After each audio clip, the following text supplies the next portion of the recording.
Hi everyone, Aiden here at the etrailer. Today we're going to be taking a look at the Curt Premium hanging style bike rack and seeing how it fits on our 2020 Ram 1500.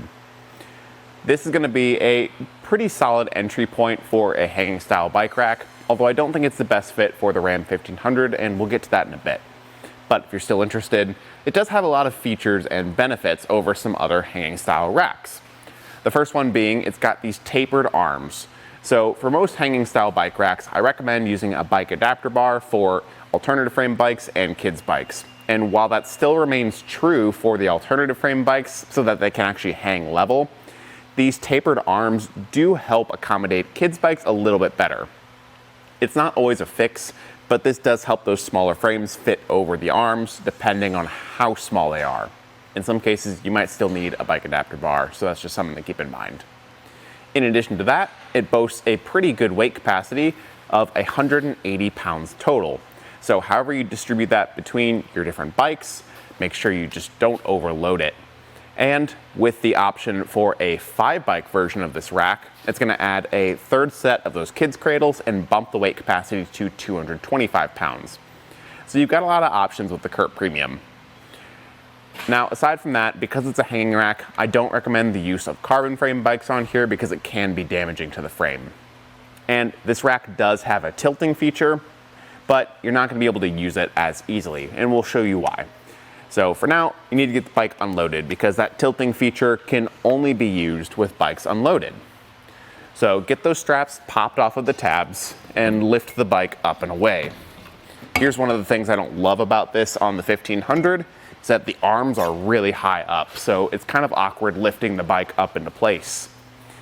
One option I'd compare this to is the Thule Hitching Post Pro. That's another hanging style bike rack, but it sits a little bit shorter, so it's not as awkward to load and unload, and it's going to have a better ability to tilt away. So with the bikes unloaded, go to the bottom, and there's a couple different mechanisms here. There's a hand knob at the back that we need to loosen, a pin and clip through the side, and then this pull pin at the top. All those will allow you to tilt the rack away, and we can see that we don't have tailgate clearance when we do this. In fact, it's really not even close. It will make contact with that pull pin right there.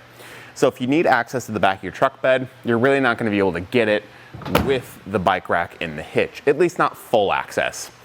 With the Hitching Post Pro, like I mentioned before, that one did tilt away far enough and gave us the ability to lower our tailgate down. So if that's important to you, you plan on keeping this in the hitch a lot between rides, or you just want that option to get access to the back during your ride or after, then this isn't going to be the one for you because it doesn't have clearance.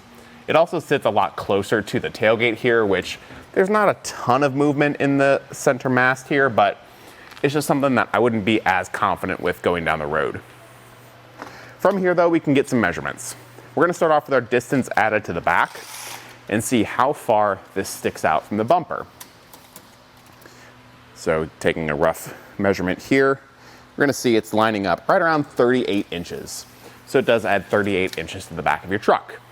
And in addition to that, it does sit 5.5 inches from the tailgate right here. So I'm not worried about vehicle contact, but it does come quite close. So if you did need to sneak in here between your bike and your tailgate, you're probably not going to have the room without running into your bike.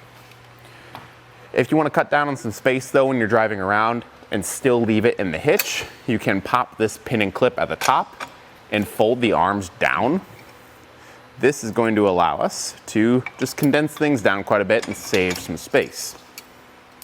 Pop the clip back in, and now from the bumper, it's only going to be sticking out 13 inches, so it does make it easier to drive around and pull into parking spots. With it like this though, much like when the arms were up, this center just comes directly in line with your backup camera, so that's not going to be usable whenever you have this in the hitch. And because of those tapered arms, your license plate remains mostly visible behind the rack. That will be different once you have bikes loaded up, but as it stands right now, it's not too bad. And even though it sticks up a little taller than that Hitching Post Pro, we're not sacrificing any visibility out of our back window either. Down at the bottom, it's working with our 2" by 2" receiver tube and uses a anti-rattle bolt to keep things solid in the hitch. I do think the pivot point at this rack isn't the most secure, but at least at the hitch, it's rock solid. So for me, the Curt Premium is a nice bike rack. I oftentimes recommend it for people because it is a good family rack, but if you're looking at something that will work a little bit better with the Ram 1500 and allow you to fully open the tailgate, the Hitching Post Pro would be my personal recommendation in this case. Thanks for watching.